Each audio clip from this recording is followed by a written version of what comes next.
Guys, അപ്പോൾ ഇന്ന് നമ്മളുടെ പുതിയൊരു DXL ഏറ്റവും പുതിയ പ്രോജക്റ്റായ ഇൻസ്റ്റാൻറ്റ് ഉപ്പുമാണ് നമ്മൾ ഉണ്ടാക്കാൻ പോകുന്നത്. അപ്പോൾ ഇത് ഞങ്ങൾ എങ്ങനെയാണ് ഉണ്ടാക്കുന്നത് നമ്മളൊന്ന് കാണിച്ചത്. അപ്പോൾ ഇത് നമുക്കിനി എങ്ങനെ ഉണ്ടാക്കുന്നത് നമുക്ക് നോക്കാം. ആദ്യം നല്ല ചൂട് വെള്ളമായിരിക്കും. അപ്പോൾ വെള്ളം ചൂടാകുമ്പോഴത്തേക്ക് നമുക്ക് കുറച്ച് കാര്യങ്ങളൊക്കെ പറയാം. അപ്പോൾ ഇതാണ് ഇൻസ്റ്റാൻറ്റ്. ഇന്നലെ നമ്മൾ പോയപ്പോൾ ഒന്ന് വാങ്ങി നോക്കട്ടെ വിചാരിച്ചു. അങ്ങനെ വാങ്ങിയതാണ് ഇപ്പോൾ ഈ സാധനം. സംഭവം എന്ന് വെച്ചാൽ അടിപൊളിയാണ്. എന്ന് വെച്ചാൽ നമ്മൾക്കിപ്പോൾ ട്രെയിനിലാണൊക്കെ യാത്രകളിലാണ് ഇതൊക്കെ യൂസ് ചെയ്യുന്നത്. എന്ന് വെച്ചാൽ ട്രെയിനുകളിലൊക്കെ പെട്ട് നമുക്ക് എന്തെങ്കിലുമൊക്കെ തോന്നുമ്പോൾ കുറച്ച് ചൂടുവെള്ളം ഒഴിച്ചാൽ ഇതിൽ തന്നെ ചൂടുവെള്ളത്തിൻ്റെ അളവൊക്കെ കൊടുത്തിരുന്നതാണ്. അത് ഒഴിച്ച് നമുക്ക് കുറച്ച് നേരം എത്രത്തോളം വെള്ളം കഴിഞ്ഞിട്ട് 5 മിനിറ്റ് ഇതേപോലെ തന്നെ മൂടി വയ്ക്കുക. പിന്നെ നമുക്കിത് അടിപൊളിയായിട്ട് നല്ല അടിപൊളി ഉപ്പുമാവായിട്ട് കിട്ടും. ഇപ്പോൾ ഇത് പിന്നെ നമുക്കിപ്പോൾ പെട്ടെന്ന് വിശക്കാണ്. അപ്പോൾ അടുക്കളയിൽ സാധനം പെട്ടെന്ന് ഒന്ന് ചൂടുവെള്ളം ചൂടാക്കി അത് കാരണം എന്ന് വെച്ചാൽ അത്രയും സിമ്പിളായി ചെറിയൊരു ഡിഷാണ് ഞാനിട്ടത്. അപ്പോൾ സംഭവം ഈ ഒരു സെറ്റിൽ ഇങ്ങനെയുള്ള രീതിയിൽ തുറന്നാൽ ഇതേപോലെ ഒരു പാക്കറ്റും കിട്ടും. സ്പൂണുണ്ട്. ഉപ്പുമാവിൻ്റെ സാധനങ്ങളിലെ ഇതും. ഇനി ഞാൻ ഇത് പൊട്ടിച്ച് ഇതിലേക്ക് ഇടാൻ പോവാണ്.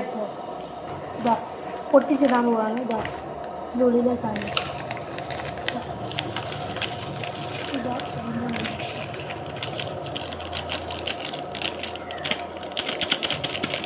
ഇത്രത്തോളുണ്ട്. ഇതിൽ കടല, അണ്ടിപ്പരിപ്പ് ചെറിയൊരു വേവിൽ എല്ലാ സാധനവും ഇതിനുണ്ട് കേട്ടോ. നല്ല രുചിയാണ് കേട്ടോ. ഇത് വെള്ളം വാരുന്നൊക്കെ തിന്നാൻ വളരെ ട്രെയിനിലൊക്കെ നല്ല രുചിയാണ്. ഇത് 2 ആൾക്കാർക്ക് ഇരുന്ന് ചെയ്യുന്നുണ്ട്. ഓക്കെ, അപ്പോൾ ഇത് നല്ല അടിപൊളിയായിട്ട് നല്ല അടിപൊളി കേട്ടോ ചെയ്യാൻ. അപ്പോൾ വെള്ളം ഇവിടെ പറിച്ചുകൊണ്ടിരിക്കുന്നുണ്ട്. ഇത് പിന്നെ പാത്രം ഒന്നും മാറ്റണ്ട. ഇതിൽ വെച്ച് തന്നെ തിന്നാൻ പറ്റുന്ന ഒരു അടിപൊളി കരിവേപ്പില, അണ്ടിപ്പരിപ്പ്, കടല. അപ്പോൾ ഈ ഒരു അളവ് കണ്ടില്ല, ഇവിടെ അളവ് കണ്ടില്ല. ഈ ഒരു അളവിലാണ് നമുക്ക് വെള്ളം വേണ്ടത്. ഇവിടെ വെള്ളം പറഞ്ഞു. അപ്പോൾ നമ്മളിത് പൊതിന വെക്കുകയാണ്. അപ്പോൾ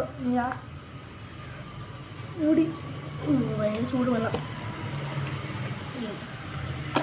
ഇനി നമുക്ക് ഇത് 5 മിനിറ്റ് കഴിഞ്ഞിട്ട് തുറന്ന് നോക്കാം. അപ്പോൾ നല്ല സെറ്റായിട്ടുണ്ടാവും. തുറന്ന് നോക്കാം കേട്ടോ. കുറച്ച് കണക്കായി സാധനം റെഡി ആയിട്ടുണ്ടാവോ തുറന്ന് നോക്കാം. ആയിട്ടില്ല കേട്ടോ, കുറച്ചും കൂടി ഉണ്ട്. കുറച്ച് നേരം കൂടി എന്തായിട്ട് ഇതിൻ്റെ അവസ്ഥ റെഡി ആയിട്ടില്ല. അപ്പോൾ ഗൈസ്, നമ്മളിവിടെ ഇപ്പോഴത്തെ ഉപ്പുമാവ് റെഡി ആയിട്ടുണ്ട്.